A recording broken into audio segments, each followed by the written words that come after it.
सिद्धाणं नमो आयर्याणं नमो उवज्जायानं नमो देवी सर्वसाहुनं मङ्गलं भगवान् वीरो मङ्गलं गौतमो गणे मङ्गलं कुन्दकुन्दाद्यो जैनधर्मोऽस्तु मङ्गलम् सर्वमङ्गलमाङ्गल्यं सर्वकल्याणकारकं प्रधानं सर्वधर्माणां जैनं जयतु शासनम् वन्दे तु सर्वसिद्धे दुर्मचलमनोवमङ्गलिं पते ओच्छामि समयपावुड विनमोऽसूय केवली भणिया नमः समयसाराय स्वानुभूत्या चकासते चित्स्वभावाय भावाय सर्वभावान्तरच्छिदे। 85 नंबर की गाथा का पाठ। जदिपोगलकम्ममिणं कोवदितं चैव वेद यदि आदा किरियावधिरिक्तो पसज्जदेशो जिणावमदम् उद्गलकर्म को करे भोगे जगत में यदि आत्मा विक्रिया व्यतिरिक्त हो सम्मत न हो जिन धर्म। यदि आत्मा चेतन स्वयं जीव द्रव्य की क्रियाएं करें और पुद्गल द्रव्य की भी क्रियाएं करे तो आत्मा एक, द्रव्य एक, दो भिन्न भिन्न द्रव्य की क्रियाएं करने से दो क्रियावधिरिक्तो दो क्रियाओं से अव्यतिरिक्त अर्थात अभिन्न पसज्जते ऐसा प्रसंग उत्पन्न हो जाएगा। द्रव्य एक, क्रियाएं दो द्रव्यों की, ऐसा प्रसंग उत्पन्न हो जाएगा जो जिणाव मदम, ये जिनेन्द्र भगवान का अपमान है, अवमद है, अपमान है। अनादिकाल से जितने भी तीर्थंकर हुए उन सभी तीर्थंकरों ने एक द्रव्य को दो द्रव्यों की क्रिया करता हुआ नहीं बताया। इसलिए जिन शासन ऐसा नहीं है कि एक द्रव्य है और वो एक द्रव्य दो द्रव्य की क्रियाएं करें, ऐसा जिन शासन नहीं है। जिन शासन तो ये है कि प्रत्येक द्रव्य अपने आप में परिपूर्ण है, अनंतानंत गुणों का पिंड है प्रत्येक द्रव्य, और जितने गुण हैं प्रत्येक गुण की प्रति समय एक एक पर्याय होती है, और वह द्रव्य कहो अभेदनय से या वो पर्याय अपने आप होती है। जो पर्याय होती है उसे अपने ही द्रव्य के दूसरे गुण की दूसरी पर्याय की भी आवश्यकता अपेक्षा नहीं है। समझ में आ गई बात कि एक ही द्रव्य में प्रति समय, चाहे वो जीव द्रव्य हो चाहे अजीव द्रव्य हो, प्रत्येक द्रव्य में अनंतानंत गुण हैं। अनंतानंत गुणों की प्रति समय अनंतानंत पर्याय हो रही है, और प्रति समय अपने ही द्रव्य में अनंतानंत पर्याय होती हैं। और वो प्रत्येक पर्याय, एक पर्याय होने में, उत्पन्न होने में अन्य पास की दूसरी पर्याय की भी अपेक्षा नहीं रखती। प्रत्येक पर्याय स्वतंत्र है, उसको दूसरे गुण की अन्य पर्याय की भी आवश्यकता अपेक्षा नहीं है। इतनी अंतरंग में वस्तु की स्वतंत्रता है। ये तो है जिन शासन कि प्रत्येक पर्याय अपने षटकारक से अपनी योग्यता लिए हुए प्रति समय होती है, उसे अन्य की आवश्यकता नहीं है। रिद्धियों में भी सुबह यही चर्चा चल रही है कि बीज पद हैं इसलिए गणधरों को ज्ञान हुआ है या होता है ऐसा नहीं है, क्योंकि बीज पदों में जो अर्थ छिपा हुआ है गणधर अपनी योग्यता से स्वयं ही जान लेते हैं, क्योंकि तीर्थंकरों ने बीज पद अर्थ सहित नहीं बताए। बात समझ में आ गई? वो बीज पद उनके द्वारा गणधरों को होने वाला ज्ञान, वो ज्ञान स्वतंत्र है, बीज पदों के कारण से नहीं है। ये मूल बात है, तत्व की बात है, वस्तु व्यवस्था की बात है।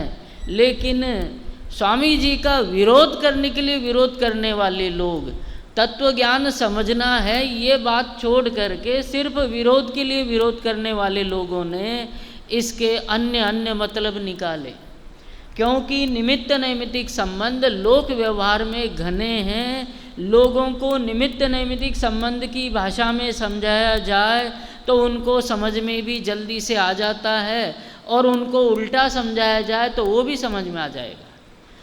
आज मुमुक्षुओं के अलावा बाकी सभी प्राय करके ये मानते हैं कि निमित्त से कार्य होता है। किससे कार्य होता है? निमित्त से। और शुभ भावों से निर्जरा होती है। तरह तरह की मान्यताएं हैं, वर्तमान में प्रचलित है। लेकिन आप तो अपना ध्येय सामने रखना कि मुझे किसी से कोई लेना देना नहीं, कौन क्या कहता है कौन क्या नहीं कहता, मुझे तो आत्मकल्याण देखना है। न भीड़ देखनी है, न मान सम्मान देखना, मूल तत्व देखना है। तो मूल तत्व तो इस गाथा में ये बताया कि प्रत्येक द्रव्य अपने परिणाम से अभिन्न होता है, और अपने परिणाम से अभिन्न होने से अपने परिणाम का ही करता है, अन्य द्रव्य का भी करता नहीं, अन्य द्रव्य के गुण का भी करता नहीं, और अन्य द्रव्य की पर्याय का भी करता नहीं है। ये बात इसमें बताई जा रही है। आज टीका पढ़नी है, वो पढ़ते हैं। यह पहला शब्द, यह का मतलब है इस संसार में, इस विश्व में 6 द्रव्य जहाँ पाए जाते हैं उसको लोक कहते हैं, और जहाँ ये 6 द्रव्य नहीं है, मात्र आकाश द्रव्य ही पाया जाता है, उसको अलोक कहते हैं। एक लोकाकाश है और एक अलोकाकाश है।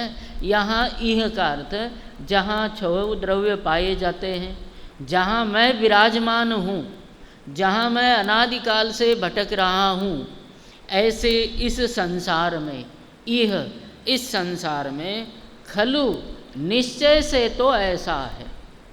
खलु निश्चय से, कि वास्तव में वस्तु का स्वरूप तो ऐसा है कि व्यवहार से उसके कथन अनेक प्रकार के हो सकते हैं। जैसे अभी बात चल रही थी छात्र की, क्रिया नहीं, ज्ञान नहीं, है ना। तो कथन कितने ही प्रकार से हो सकता है, कथनों के अनुसार वस्तु स्वरूप नहीं होता है, ये ध्यान रखना।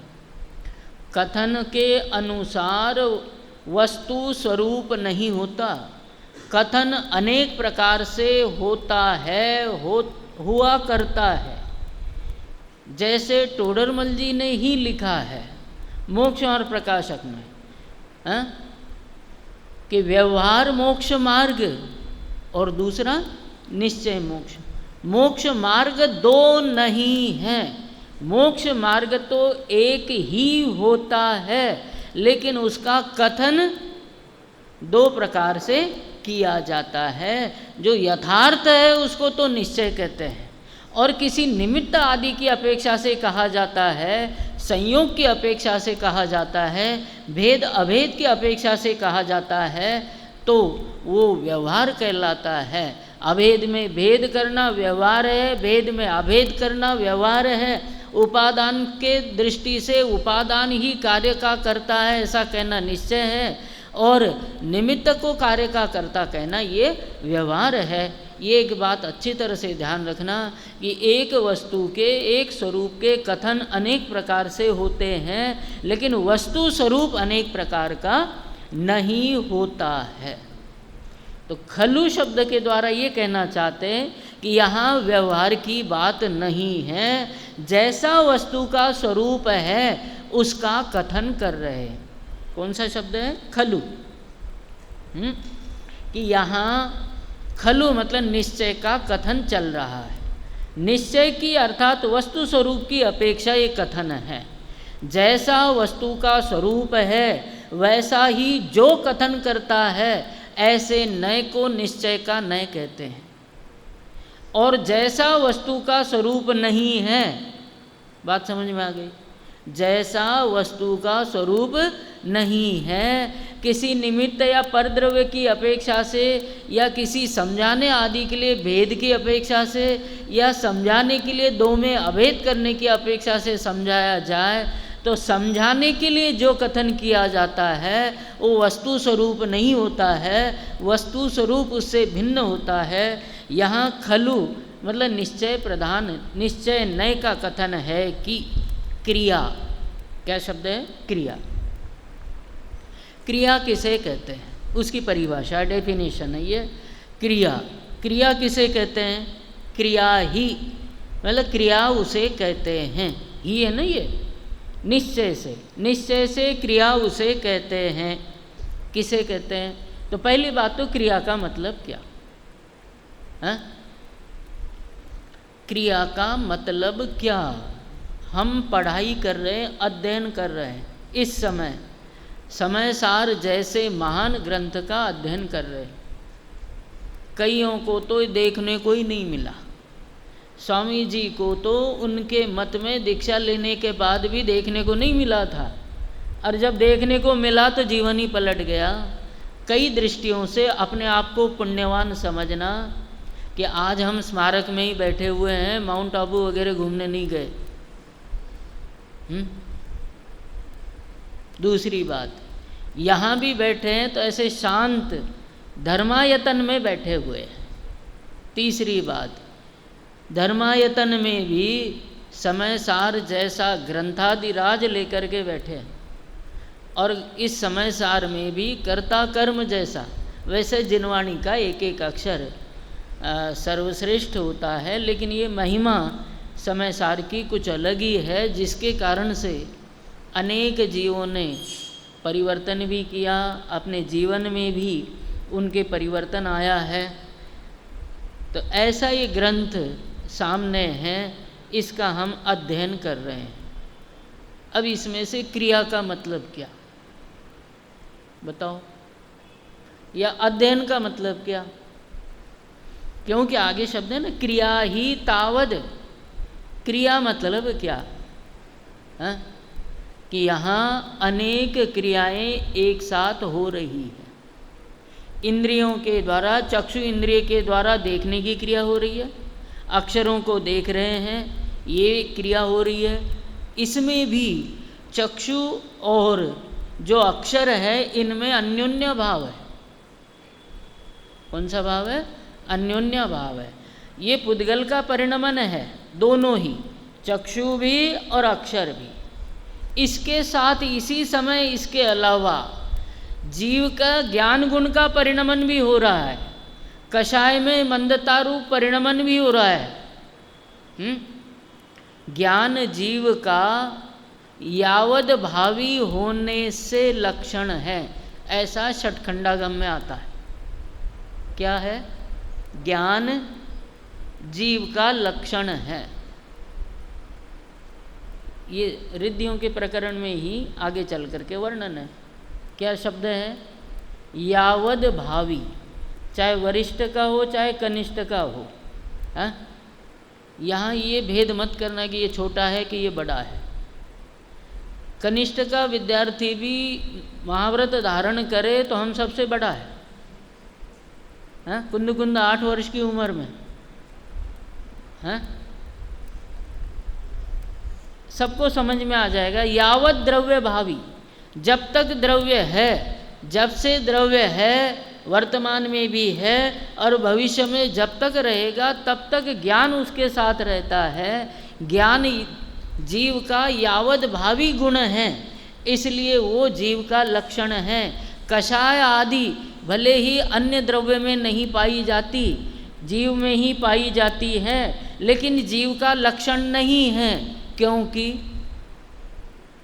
बताओ, अभी बताया, कषायें यावत द्रव्य भावी नहीं है। अनादिकाल से ज्ञान था, आज भी है, भविष्य में भी रहेगा, लेकिन जो जीव मोक्ष मार्गी है उनके साथ ये बात घटित नहीं होती है। यदि कषायों के साथ घटित करे तो कषायें पहले थी, आज भी है, लेकिन साधक जीव की कषायें भविष्य में नहीं रहेगी, इसलिए वो नष्ट हो जाएगी। सिद्ध बनते ही संपूर्ण द्रव्य कर्म और भाव कर्म नष्ट हो जाते हैं, तो वहाँ कषाय नहीं रहती है। जीव तो रहा, लेकिन कषाय वहाँ पर नहीं रही। तो कौन सा शब्द काम में लिया धवला में? यावद द्रव्य भावी, कि जब से द्रव्य था, आज भी है और भविष्य में भी रहेगा, तब तक जो गुण रहता है वो जीव का लक्षण है। ऐसा ज्ञान उपयोग, ये गुण ऐसा है कि जो यावत द्रव्य भावी है, उसकी थोड़ी विस्तार से भी वहाँ चर्चा है।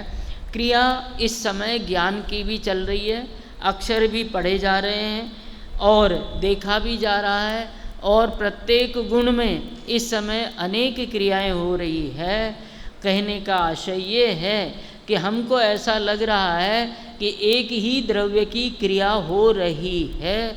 असल में अनंतानंत गुणों में इस समय क्रिया हो रही है। क्यों? कि क्रिया की परिभाषा आगे देख लो क्या लिखा है।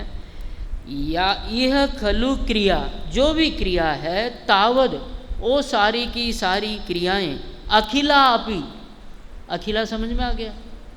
अखिल मतलब सभी, सभी की सभी क्रियाएं परिणाम लक्षणतया, क्रिया का लक्षण परिणाम है। ये वाक्य पहले समझना। क्रियाओं का लक्षण परिणाम होने के कारण से, क्रिया का लक्षण क्या क्या लिखा है? परिणाम लक्षणतया, ये शब्द आया ना इसमें। क्रिया का लक्षण परिणाम है। क्रिया का लक्षण क्या है? परिणाम है। और वो सभी क्रियाएं परिणाम लक्षण वाली है। जैसे टोडरमल जी ने दुख का लक्षण क्या बताया?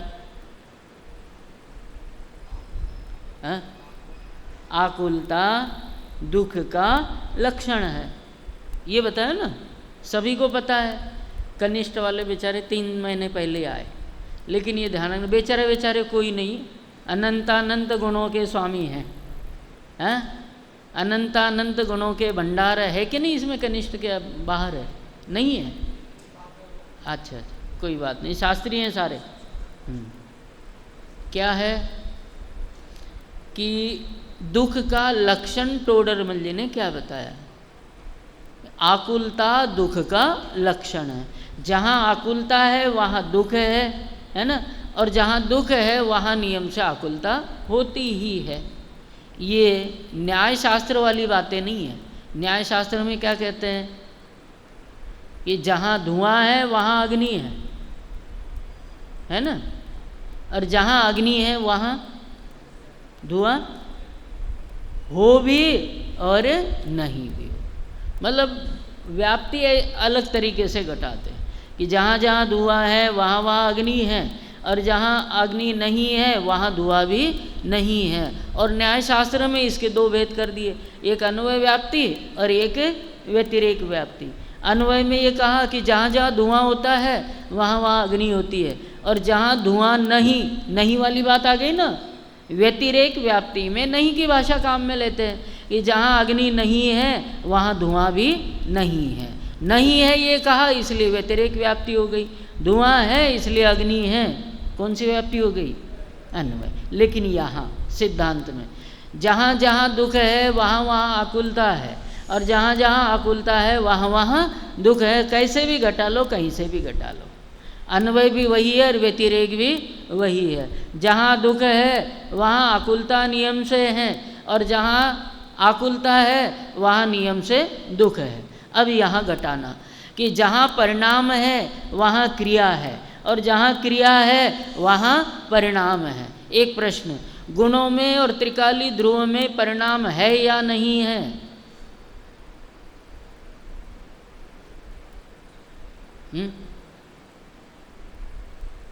गुणों में और त्रिकाली ध्रुव में क्रिया है या नहीं है? परिणमन हो तो क्रिया है, और परिणमन न हो तो क्रिया नहीं है। बस इतना सा सूत्र याद रख लो, आगे बहुत काम आएंगे इस तरह के सूत्र। परिणमन है तो क्रिया है, और परिणमन नहीं है तो क्रिया नहीं है। परिणमन लक्षण है और क्रिया लक्ष्य है। यहाँ इस गाथा के अनुसार परिणमन लक्षण है और क्रिया उसका लक्षण है। उसको क्रिया कहा, संज्ञा कहा, और परिणमन को उसका यह परिणमति सकर्ता है ना, आगे आएगी ये बात। या परिणति सा क्रिया, यद परिणमनम तत्कर्म, ये आगे आएंगे तीन चीज़ें, कर्ता, क्रिया और कर्म। कर्ता, कर्म और क्रिया। तो यहाँ केवल क्रिया की चर्चा है कि क्रिया किसे कहते हैं। परिणमन कहो, परिणति कहो, परिणाम कहो या क्रिया कहो, कोई अंतर नहीं है। अगला प्रश्न कि फिर क्रिया और परिणाम अलग अलग नाम क्यों दिए? प्रश्न ये होगा ना क्या कि षटकारक क्रिया में घटाते, बराबर शास्त्री के विद्यार्थी समझ में आते हैं, एक क्रिया में षटकारक घटाते हैं, है ना। तो उन षटकारकों में एक अपादान नाम का कारक भी होता है ना। तो अपादान में ये होता है कि पूर्व का त्याग, जो नए की उत्पत्ति, नए का जो ग्रहण समझ लो, वो क्या कहलाता है? अपादान कारक। तो पूर्व के त्याग के कारण से उसको क्रिया कहते हैं, स्वयं ही परिणमित होता है, इसलिए उसको परिणाम कहते हैं या कर्म कहते हैं। और जो परिणमन रूप क्रिया है, जो क्रिया उसमें हो रही है, वो परिणमन रूप परिणति, उसको ही परिणति कहते हैं। उसकी चर्चा उस श्लोक में और करेंगे अपन। तो पूर्व क्रिया के, पूर्व परिणाम के त्याग के कारण से उसको परिणमन कहते हैं, नए के उत्पाद के कारण से उसको परिणाम कहते हैं। पूर्व की क्रिया का, पर्याय का त्याग होने से भले ही एक गुण की ही दो समय की दो पर्याय हो, पूर्व के त्याग के कारण से वो परिणाम है, एक क्रिया है, और स्वयं नया उत्पाद है, इसलिए वो परिणाम है। आगे श्लोक इसी के तुरंत बाद आने वाला है, उसमें नाटक समय सार के आधार पर, पांडे राजमल जी के आधार पर उसकी चर्चा और करेंगे। यहाँ क्या बताया कि क्रिया किसे कहते हैं? क्या किसे कहते हैं?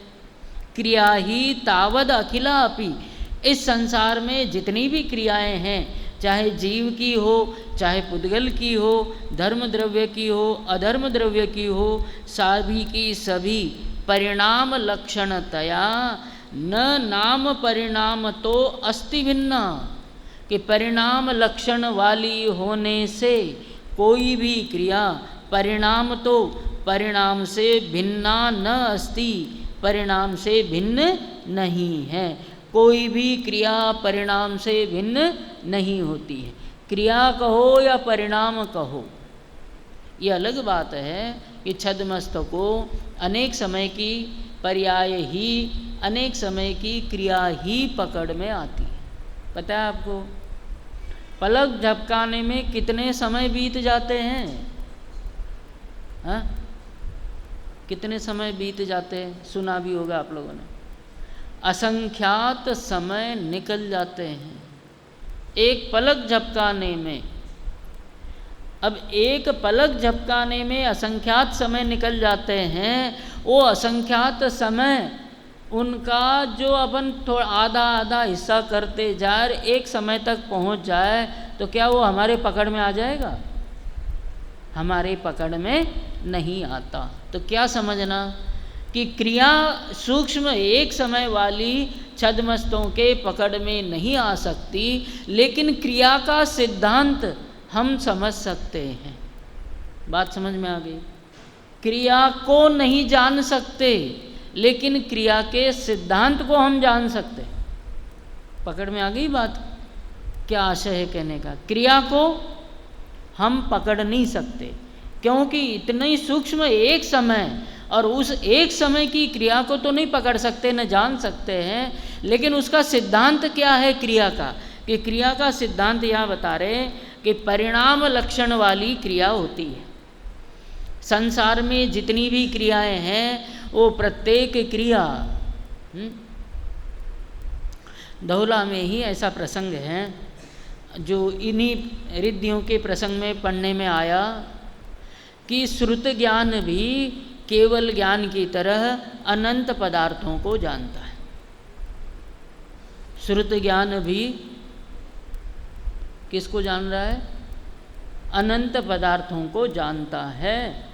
और केवल ज्ञान की तरह, मतलब केवल ज्ञान जैसे अनंत पदार्थों को जानता है, अनंत अर्थों को जानता है, ऐसे ही श्रुत ज्ञान भी अनंत अर्थों को, अनंत पदार्थों को जानता है।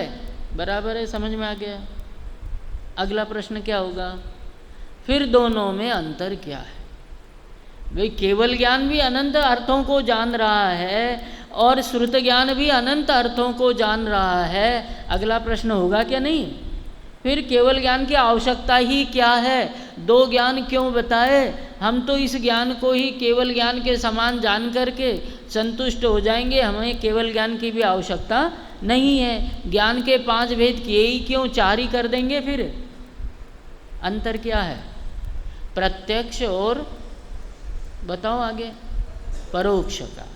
प्रत्यक्ष और परोक्ष का, कि केवली प्रत्येक पदार्थ को उसके परमाणु प्रदेश आदि के द्वारा प्रत्यक्ष जानता है।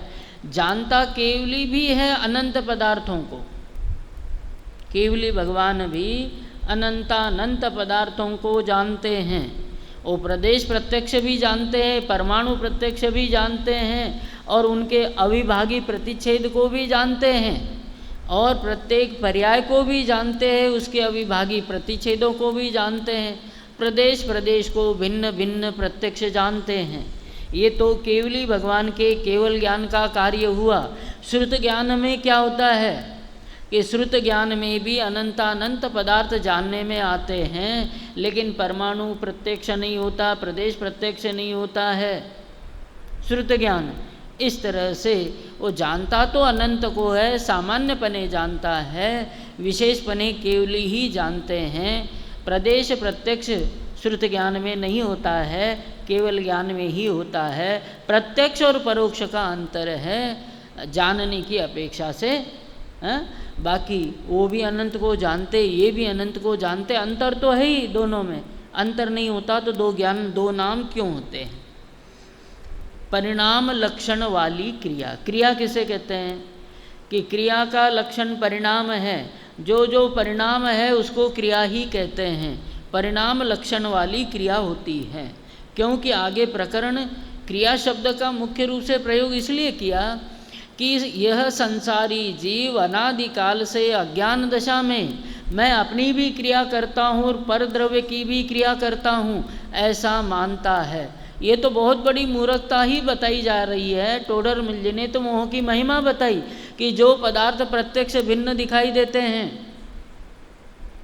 जो पदार्थ प्रत्यक्ष भिन्न दिखाई देते हैं, जो शरीर औरों का नष्ट होता हुआ या अलग होता हुआ दिखाई देता है, फिर भी अपने शरीर को अजर अमर मानता है। जब भी कभी ग्रंथ सुनने का भाव हो तो एक बार हॉस्पिटल में जाकर के तुरंत यहाँ आकर के बैठना चाहिए और मरणासन्न जीव को देख लेना हो हॉस्पिटल में। नहीं ये बात समझ में? क्या जीवन भर हाय हाय करता है, ये करूं ये करूं, ये मेरा, क्या है, क्या जाएगा और क्या जाने वाला है, किसके साथ क्या गया। बात समझ में आ गई। इस उम्र में आपको देख के विकल्प ज़्यादा होता है कि बाहर का राग परिणामों पर ज़्यादा हावी होता है। यहाँ परिणाम नहीं टिकते। घूमने के लिए कहो 2 घंटे तक थकान नहीं हो, स्वाध्याय 2 घंटे तक चले तो बात समझ में आ रही है। हॉस्पिटल वगैरह में जाके देख लो, ये मरणासन्न जीव को देख लेना। अरे अपने पुण्य का उदय हो तो कोई भी सहायता करता है, और पाप का उदय है तो कोई भी सहायता नहीं कर पाता है? ये सब ढकोसले हैं संसार में। बनारसी दास जी के जीवन में देख लो, बीमार हो गए थे, कोढ़ हो गया था, कोढ़ हुआ या ऐसी कौन सी बीमारी हो गई थी, सारे शरीर से बदबू, और पत्नी और कोढ़ नहीं कोई और बीमारी होती, हाँ जो भी बीमारी थी वो लिखते हैं, दादाजी ने तो खुद लिखा ही है, पढ़िए भूमिका, बड़े दादा ने भूमिका लिखी नाटक समय सार में, जीवनी लिखी है। बीमारी हो गई थी, कोई सेवा नहीं करता था, जो साले वगैरह हैं, सास ससुर है, सब दूर, वो दूर हो गए या पुण्य दूर हो गया था? पुण्य के क्षीण होने से सगे संबंधी भी दूर चले जाते हैं, और पुण्य का उदय हो तो दूर के संबंधी भी नज़दीक आते हैं। एक सिद्धांत अच्छी तरह से समझ लिया करो, बाहर में बोलने से पहले तत्व का विचार कर लिया करो कि इसमें तत्व क्या है और हम क्या बोल रहे हैं। दूसरों को दोष देना ये नादानी अज्ञानता है, वास्तव में कर्मों का ही दोष होता है। तत्व दृष्टि से विचार करके देखो तो कोई, ये बड़ा अलग प्रकरण है। कहने का आशय ये है कि जब तक परिणाम भीगे हुए नहीं हो तब तक ज्ञान भी समझ में नहीं आता। यहाँ क्या कह रहे हैं कि क्रिया की परिभाषा हमको समझनी है। क्रिया मतलब क्या? सूक्ष्म परिणमन हमारे पकड़ में नहीं आता, लेकिन सिद्धांत समझ लेना कि क्रिया का मतलब ये है कि जितने भी परिणाम होते हैं वो सब क्रियाएं हैं। जितने भी परिणाम होते हैं वो क्रिया के ही लक्षण हैं। लक्षण में लक्ष्य का अभेद आरोप करके परिणाम को क्रिया कहते हैं। क्या कहा? क्रिया लक्ष्य है, परिणाम उसका लक्षण है। जितने भी संसार में परिवर्तन, परिणमन, परिणतियाँ दिखती हैं वो सब की सब क्रियाएं हैं, क्योंकि क्रिया का लक्षण परिणमन है और वो परिणमन लक्षण उस पर लक्ष्य का आरोप करे, क्रिया का आरोप करे तो परिणमन को भी क्रिया कहने में आता है। और वो क्रिया अर्थात परिणाम पर न नाम परिणाम तो अस्ति भिन्ना, कि कोई भी परिणाम क्रिया से भिन्न नहीं है और कोई भी क्रिया परिणाम से भिन्न नहीं है। दूसरी बात जो यहाँ नहीं है, आगे कभी आएगी, आगे पीछे पड़ी हुई है कि प्रत्येक द्रव्य में प्रति समय परिणाम होते ही है। जीव द्रव्य में भी 5 प्रकार के परिणाम है। स्वतत्व जिनको कहा गया है, कहा है ना, औपशमिक भाव, क्षायोपशमिक भाव, क्षायिक भाव, औदैक भाव और पारिणामिक भाव। सूत्र है ना, औपशमिक क्षायिको भावो मिश्रस्य जीवस्य स्वतत्व मौदैक पारिणामिकौच। इसमें भी एक एक शब्द में, एक एक पद में गहरा अर्थ छिपा हुआ है कि औदैक ही पहले क्यों लिखा, ये औपशमिक ही पहले क्यों लिखा, क्योंकि औपशमिक से ही धर्म का प्रारंभ होता है। ऐसे विशेष अर्थ बाद में टीकाकारों ने लिखे हैं, विशेष अर्थ भी उनमें हैं। जीव में भी कोई ना कोई परिणाम प्रति समय चली रहा है। अनेक परिणाम प्रति समय अनंत गुणों की अपेक्षा से अनंत परिणाम जीव में भी चल रहे हैं। प्रत्येक द्रव्य में प्रति समय परिणाम चल ही रहे हैं। कोई भी द्रव्य एक समय के लिए भी परिणाम से रीता नहीं है, खाली नहीं है, शून्य नहीं है। और वो परिणाम ही यहाँ क्रिया कहा जा रहा है, और वो परिणाम क्रिया से भिन्न नहीं है। अब आगे, परिणाम क्रिया से भिन्न नहीं है, एक बात हो गई। दूसरी बात, परिणामो अपि परिणाम परिणामिनोः अभिन्न वस्तुत्वात्। परिणामो अपि, परिणाम भी क्रिया परिणाम से भिन्न नहीं है, परिणाम लक्षण वाली होने से। क्रिया परिणाम से अभिन्न है और परिणाम परिणामी से अभिन्न है। तीन शब्द है ना यहाँ पर, क्रिया,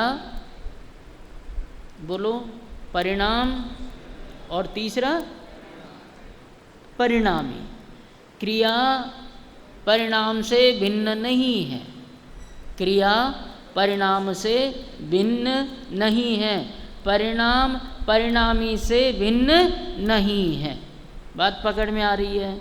क्रिया परिणाम से भिन्न नहीं है। देखो, जिस गाथा में जो अर्थ समझाया जा रहा है उसी पर हम एकाग्र हो जाए, कंसंट्रेट हो जाए तो समझ में आ जाएगी बात कि यहाँ आचार्य कुंद आचार्य क्या कहना चाहते हैं, अमृत चंद्राचार्य क्या कहना चाहते हैं। कि इस टीका में अमृत चंद्राचार्य ये कहना चाहते हैं कि क्रिया परिणाम से भिन्न नहीं है, क्योंकि परिणाम लक्षण वाली है, और परिणाम परिणामी से भिन्न नहीं है।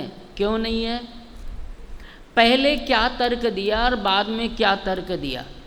पहले तर्क ये दिया कि क्रिया परिणाम से भिन्न नहीं है क्योंकि परिणाम लक्षण वाली होने से। तर्क क्या दिया था? परिणाम लक्षण वाली होने से। आगे तर्क वो नहीं दे रहे, क्या दे रहे देखो, परिणाम परिणामिनोः अभिन्न वस्तुत्वात्। वहाँ तर्क क्या दिया कि क्रिया परिणाम से भिन्न नहीं है क्योंकि परिणाम लक्षण वाली होने से। तर्क क्या दिया अलग, वो समझ लेना। सिद्धांत तो समझ में आ गया। सिद्धांत ये समझाना चाहते हैं कि क्रिया परिणाम से भिन्न नहीं है, परिणाम परिणामी से भिन्न नहीं है। सिद्धांत तो ये है, लेकिन पहला सिद्धांत जो आधा है उसमें तर्क क्या दिया कि क्रिया परिणाम से भिन्न नहीं है क्योंकि वो परिणाम लक्षण वाली है। वो कौन से लक्षण वाली है? परिणाम लक्षण वाली है। अब आगे तर्क क्या है कि परिणाम परिणामी से भिन्न नहीं है क्योंकि अभिन्न वस्तुत्वात्। परिणाम और परिणामी दो भिन्न भिन्न वस्तुएं नहीं हैं। ये द्रव्यार्थिक नय का विषय है। परम शुद्ध पारिणामी जो परम शुद्ध पारिणामी भाव को ग्रहण करने वाला परम शुद्ध निश्चय नय, उसका यहाँ विषय नहीं है। यहाँ जो विषय है परिणाम परिणामी से अभिन्न होता है, ये एक देश शुद्ध निश्चय नय, शुद्ध निश्चय नय और अशुद्ध निश्चय नय का वर्णन है। परिणाम परिणामी से अभिन्न होता है, ये आगम की दृष्टि से जो सिद्धांत है, नयों की दृष्टि से, अध्यात्म के नय की दृष्टि से, ये एक देश शुद्ध निश्चय नय, शुद्ध निश्चय नय और अशुद्ध निश्चय नय का वर्णन है। किसका? एक देश शुद्ध निश्चय नय, शुद्ध निश्चय नय और अशुद्ध निश्चय नय। बात समझ में आ गई? कैसे? परिणाम परिणामी से अभिन्न होता है। प्रश्न ये है कि परिणाम कौन सा? रागादि विकारी परिणाम को आत्मा से अभिन्न कहते हैं, तो वो परिणाम भी आत्मा का ही है। किसका है वो परिणाम? आत्मा का ही है। अब दोनों अभेद मिला करके कथन किया जाए और आत्मा अशुद्ध है ऐसा कहा जाता है, तो ये अशुद्ध द्रव्यार्थिक न्याय का विषय है। बात समझ में आ गई? अशुद्ध निश्चय न्याय का विषय है कौन? ये जब रागादि सहित आत्मा को कहा जाता है, क्योंकि रागादि भी जीव के परिणाम है और सिद्धांत ये है कि परिणाम परिणामिनो हो अभिन्न वस्तुत्वात्, कि परिणाम और परिणामी अभिन्न वस्तु होते हैं। रागादि को आत्मा से अभिन्न बताया जाए तो अशुद्ध निश्चय न है। कौन सा निश्चय न है? अशुद्ध निश्चय न। और वहीं एक देश निर्मल पर्याय को आत्मा से अभिन्न बताया जाए तो कौन सा निश्चय हो गया भैया? हाँ, एक देश शुद्ध निश्चय न। निर्मल केवल ज्ञानादि पर्यायों से आत्मा को युक्त बताया जाए तो हाँ, शुद्ध निश्चय न हो गया। नहीं आता समझ में या हंसी आती है सिर्फ? पाप का उदय आते ही ये हंसना वसना सब बंद हो जाएगा। इसलिए गंभीरता से परिणामों को भिगो करके प्रवचन सुन लिया करो। परीक्षा के लिए नहीं, वो तो वैसे ही पास हो जाओगे, इतना पुण्य तो तुम्हारे पास है ही। कर्ता कर्म अधिकार की परीक्षा वैसे ही पास कर लोगे। यही प्रश्न धौला में है। प्रश्न किया कि ये शास्त्र का अध्ययन किस लिए किया जाता है? किमर्थम, किमर्थम शब्द है वहाँ पर, किस लिए, किमर्थम, किस लिए शास्त्रों का अध्ययन किया जाता है? तो उसमें जवाब दिया मोक्षट्ठम, मोक्षट्ठम, मोक्ष के लिए अध्ययन किया जाता है। इसलिए यदि हम सिर्फ कर्ता कर्म अधिकार को ही रुचि से पढ़ रहे हैं कि हमारे कोर्स में है, ये भी भूल है। परीक्षा के लिए ही पढ़ रहे हैं तो भी हम लक्ष्य सही लेकर नहीं चल रहे, और गंभीरता से नहीं पढ़ रहे हैं तो हमारा पढ़ने का तरीका भी ठीक नहीं है। क्या है कि परिणाम परिणामी से अभिन्न होता है। उद्गल के सारे ही परिणाम जैसे भी है, चार द्रव्य तो कभी अशुद्ध होते ही नहीं है, धर्म अधर्म आकाश और काल। और एक पुद्गल द्रव्य जीव द्रव्य, दो अलग अलग द्रव्य, उनमें से पुद्गल का अशुद्ध परिणमन हो तो भी उससे पुद्गल को कोई फर्क नहीं पड़ता। सिर्फ जीव को ये सावधानी रखनी है कि मेरे परिणाम परिणति मलिन न हो। क्यों? कि मलिनता से आकुलता और आकुलता से दुख है। मलिनता के अभाव से आकुलता का अभाव और आकुलता के अभाव से सुख की प्राप्ति है। इसलिए सुख दुख का संबंध जीव के साथ होने से जीव को इस बात का ध्यान रखना चाहिए। परिणामों की समझ में आ रही बात? क्या कि एक जीव में परिणाम तीन प्रकार के, वो तीन परिणाम छोड़ देना, शुभ अशुभ और शुद्ध वाले। यहाँ तीन परिणाम कौन से? कि एक तो अशुद्ध परिणाम, एक देश शुद्ध परिणाम। अशुद्ध परिणाम में शुभ अशुभ दोनों आ जाएंगे कैलाश जी, अशुद्ध परिणाम में दोनों आ जाएंगे। कौन कौन से? शुभ भी और अशुभ भी। शुद्ध में दो प्रकार के, आंशिक शुद्धि और पूर्ण शुद्धि। इसके आधार पर तीन नए हो जाएंगे खड़े। कौन कौन से? अशुद्ध निश्चय नए, अभेद बताया ना वहाँ पर, परिणाम को परिणति से अभेद बताया। एक देश शुद्ध निश्चय ने, अशुद्ध निश्चय ने, और पूर्ण शुद्ध पर्याय को शामिल करेंगे तो साक्षात शुद्ध निश्चय ने। बात समझ में आ गई? अब यहाँ परिणाम को परिणामी से अभेद बताया, अभेद बताया इसलिए तीन नए सामने आ गए। और परिणाम और परिणामी अभिन्न है तो सभी परिणाम समान न होने से परिणाम जीव से आत्मा से अभिन्न है, जीव के उदाहरण की अपेक्षा। कि सभी परिणाम जीव के होने से जीव से ही जुड़े हुए हैं, जीव से ही अभिन्न है, लेकिन प्रत्येक परिणाम है भी तो भिन्न भिन्न। एक अशुद्ध है, एक देश शुद्ध है, एक पूर्ण शुद्ध है। और एक तो ऐसा है परम पारिणामिक है जिसको कर्मादिक की अपेक्षा नहीं होती है, वो द्रव्य स्वरूप है, उसकी तो चर्चा यहाँ नहीं है। बात समझ में आ गई।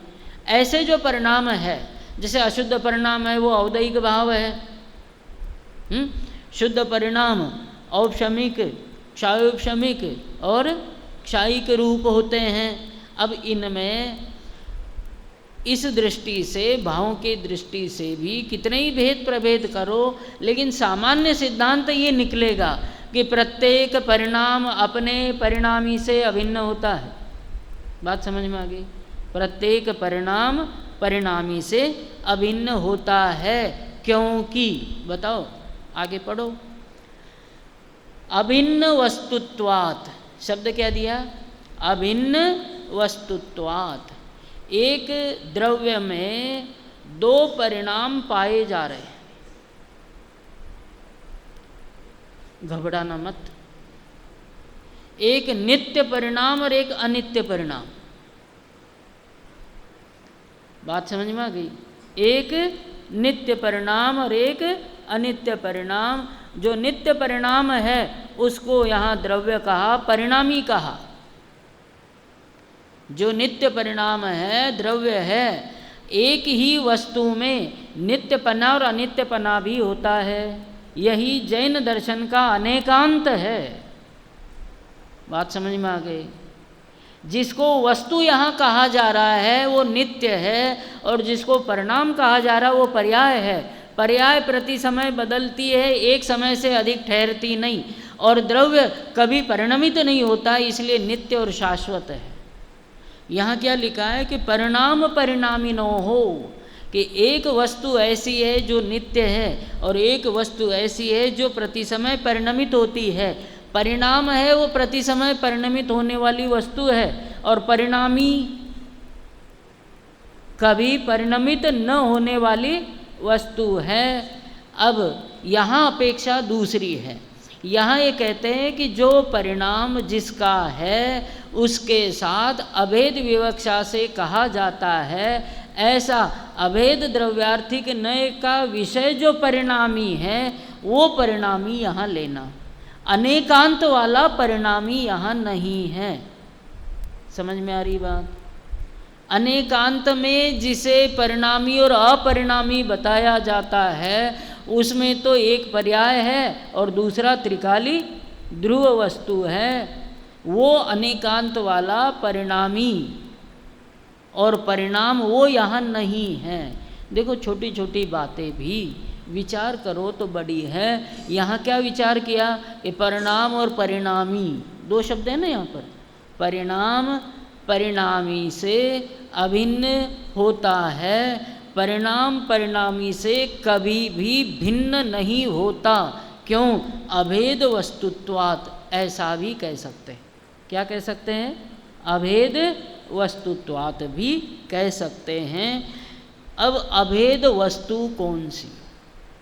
कि जिससे पर्याय अभिन्न बताई जाती है। तो द्रव्य से पर्याय अभिन्न बताई जाती है, वो नय कौन सा? द्रव्यार्थिक नय है अभिन्न बताने वाला। उस द्रव्यार्थिक नय के द्वारा जिस वस्तु को बताया जाता है वो अपरिणामी वस्तु यहाँ बताई। परिणामी वस्तु यहाँ बताई। परिणामी कौन सी?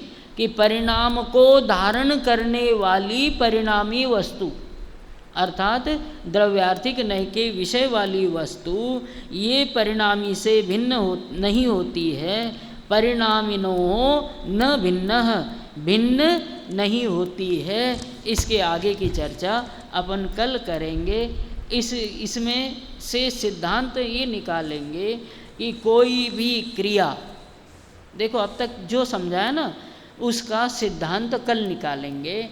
वो सिद्धांत ये निकालेंगे कि क्रिया परिणाम लक्षण वाली है, मतलब परिणाम से भिन्न नहीं है। परिणाम परिणामी से भिन्न नहीं है, क्योंकि इतनी बात यहाँ पर समझाई तर्कों से। अब आगे ये सिद्ध करेंगे कि कोई भी क्रिया द्रव्य से भिन्न नहीं होती है, और आगे ये समझाने का प्रयास करेंगे कि जिस द्रव्य की क्रिया है उसका कर्ता वही है, क्योंकि वो उससे अभिन्न है।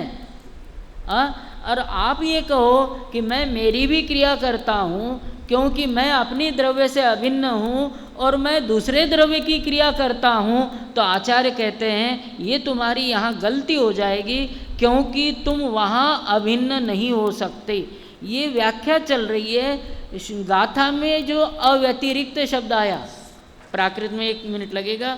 2 क्रिया अवधिरिक्तो, कौन सा शब्द आया? अव्यतिरिक्तो। उस अवधिरिक्तो को समझाने का कल अपन समझने का प्रयास करेंगे।